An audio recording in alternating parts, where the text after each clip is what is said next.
এক ফরম্যাটে ভালো তো অন্য ফরম্যাটে লেজে গোবরে অবস্থা। ওয়ানডেতে মন মতো উইকেট বানিয়ে সিরিজ জিতলেও লিটনের দল টি-20তে ঘরের মাটিতে 4 বছর পর হয়েছে হোয়াইট ওয়াশ। ক্রিকেটার টিম ম্যানেজমেন্টের সঙ্গে সমালোচনার তীর ক্রিকেট অপারেশনস কমিটির দিকেও। এককভাবে ক্রিক অপসের দায়িত্বে নাজমুল আবেদিন ফাহিম। গণমাধ্যমে খবর এসেছে তার উপর ছায়া কমিটি করতে যাচ্ছেন সভাপতি আমিনুল ইসলাম বুলবুল। তবে এমন দাবি উড়িয়ে দিলেন ক্রিকেট অপারেশনস চেয়ারম্যান। ছায়া কমিটিতে কোনো সুযোগ নেই।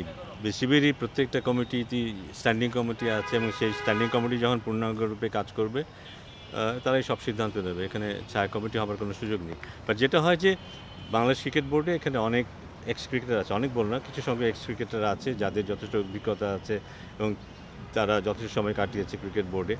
যে কোনো বিষয়ে তাদের সাথে আলোচনা হতে পারে। সেটা একটা, আমি যদি একটা বিদেশি কোচ নিতে চাই, হেড কোচ নিতে চাই, একটা স্পেশাল কমিটি করে সেটা করা যেতে পারে। আমরা যদি একজন ক্যাপ্টেন নির্বাচন করতে চাই, সেটা স্পেশাল একটা কমিটি করে সেটা করা যেতে পারে। এসব হতেই পারে। তার মানে এই না যে স্ট্যান্ডিং কমিটিটাকে অবমূল্যায়ন করার কোনো সুযোগ আছে। অন্যের খবরদারি উড়িয়ে দিলেও ঠিকঠাক পারফর্ম করতে পারছে না তার তত্ত্বাবধানে থাকা জাতীয় দল। বিষয়টি মেনে নিয়েছেন ফাহিম নিজেও। সম্প্রতি টি-20তে ব্যর্থতা নিয়ে হতাশ তিনি। বিশ্রামের পর নতুন শুরুর প্রত্যাশা তার। লাস্ট টি-20 সিরিজটা কিছুটা আমাদের কনসিস্টেন্সির ওই জায়গাটাতে দেখলাম একটু কিছুটা বাধা পড়লো। 4টা সিরিজ জিতেছে আমাদের দল টি-20তে পরপর। এরকম সাধারণত আমরা দেখি না এতটা কনসিস্টেন্সি। সেখানে কিছুটা বাধা পড়লো। এটা নিশ্চয়ই কিছুটা হতাশার। বাট এগুলো বোধহয় মেনে নিতে হবে যে এখানে অনেক সময় ভালো পারফরমেন্স হবে, অনেক সময় হবে না।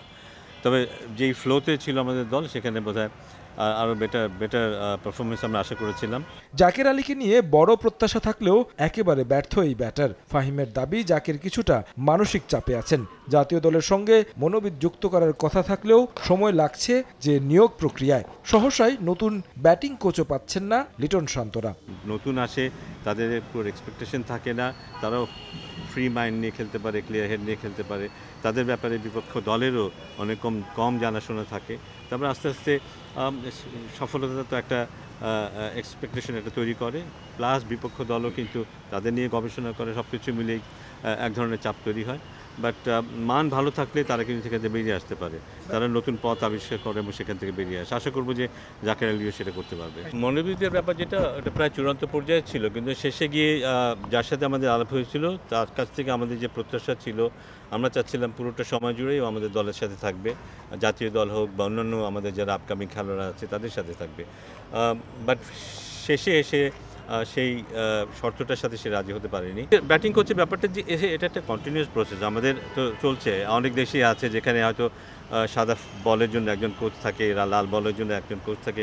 এই ধরনের আলাপ আলোচনা আমরা সবসময় করি যে আমাদের এখানে আমরা কী করতে পারি, ব্যাপারটাকে আরও কতটা বিস্তৃত করা যায় আমাদের ব্যাটারদের জন্য হোক, দলের জন্য, আর কোথায় আরও আমরা ভ্যালু অ্যাড করার জন্য আমরা টেকনিক্যালও করতে পারি না, এমন কেউ আলোচনায় নেই। কিন্তু আমাদের চিন্তায় আছে যে এটাকে আমরা কি করে আরো সুন্দরভাবে সাজাতে পারি। টানা খেলার মধ্যে থাকায় ক্রিকেটাররা অবসাদগ্রস্ত হয়ে পড়েছেন লিটন এমন দাবি করলেও তার সঙ্গে একমত নন ফাহিম। তাদেরকে দিয়েই শুধু খেলাচ্ছি, হঠাৎ যদি কোনো। তারেক হাসান শিমুল, সময় সংবাদ, ঢাকা।